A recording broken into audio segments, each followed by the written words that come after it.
Okay, Assalamualaikum warahmatullahi.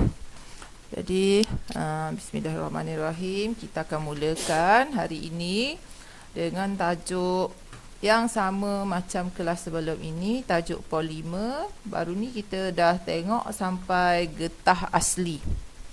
Okey, jadi sekarang kita nak sambung. Okey, sebelum kita nak sambung, tajuk yang seterusnya iaitu tajuk pemvulkanan getah. Kita buat sedikit recap lah. Kita cuba ulang balik sikit apa yang kita dah belajar dalam tajuk polimer. Okey, dalam tajuk polimer ni yang pertama, kita kena tahu apa itu polimer. Okey, polimer, apa dia polimer? Dalam kotak warna kuning besar ni, muka surat 192, ada dinyatakan polimer ini adalah molekul besar. Okey, molekul besar berbentuk rantai dan ia merupakan gabungan unit molekul kecil. Molekul kecil ni dipanggil monomer. Jadi polimer ini adalah monomer yang bergabung. Monomer yang bergabung. Monomer gabung monomer, gabung monomer. Dia jadi molekul besar polimer. Dan polimer ada dua jenis. Jenis yang pertama ini, polimer semula jadi. Yang pertama. Yang kedua adalah polimer sintetik. Okey. Seterusnya kita juga dah belajar polimer semula jadi dan polimer sintetik ni. Kalau polimer semula jadi ini, kanji protein getah asli, monomer dia adalah glukosa, asid amino, isoprena, dan kegunaan untuk setiap satu. Begitu juga dengan polimer sintetik pun kita dah tengok. Okey, kemudian kita juga dah tengok apa itu proses pempolimeran. Pempolimeran ni adalah proses di mana percantuman monomer. Okey, proses pempolimeran ni adalah percantuman monomer. Nak buat apa? Nak jadikan dia sebagai polimer. Jadi monomer ni dia cantum menggunakan ikatan kimia. Kemudian yang kedua, kita juga dah tengok proses penyah polimeran. Penyah polimeran adalah proses kita pisahkan monomer-monomer ni juga melalui tindak balas kimia. Kalau yang tu ikatan kimia jadi polimer. Yang ni nak pisah ada tindak balas kimia. So diringkaskan dalam rajah 9.5. Monomer nak jadi polimer, proses dia pempolimeran. Polimer nak jadi monomer, penyah polimeran. Okey, kemudian kita ada satu lagi tambahan, iaitu pempolimeran penambahan. Apa pempolimeran penambahan? Okey, kita tak payah tengok ayat yang panjang, kita tengok rajah.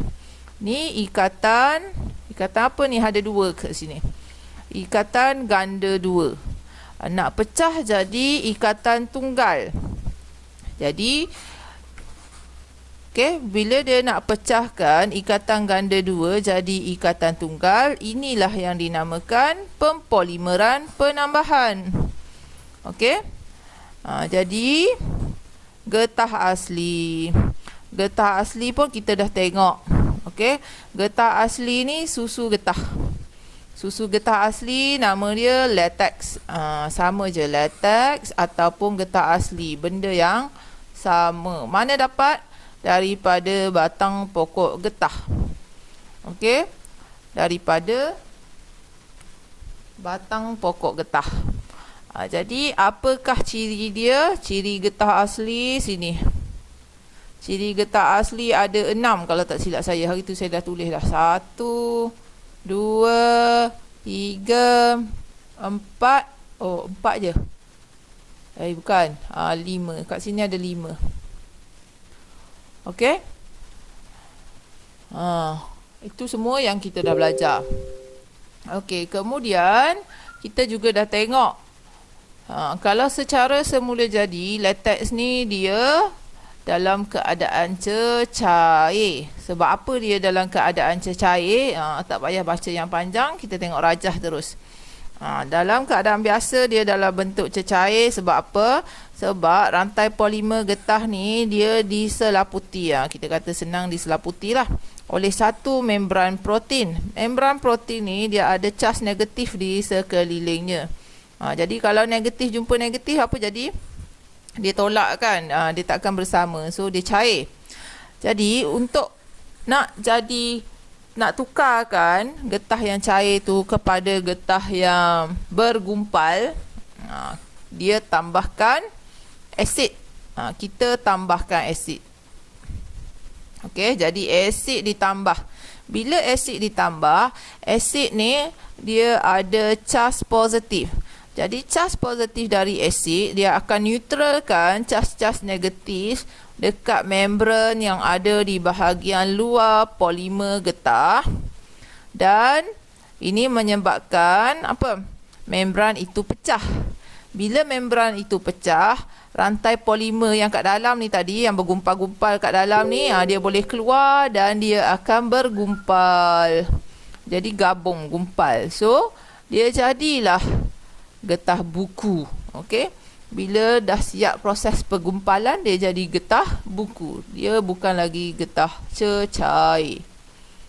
Okey. Kemudian tindak balas alkali pula. Okey, apabila alkali ditambah ke dalam latex, tadi asid kan, sekarang alkali.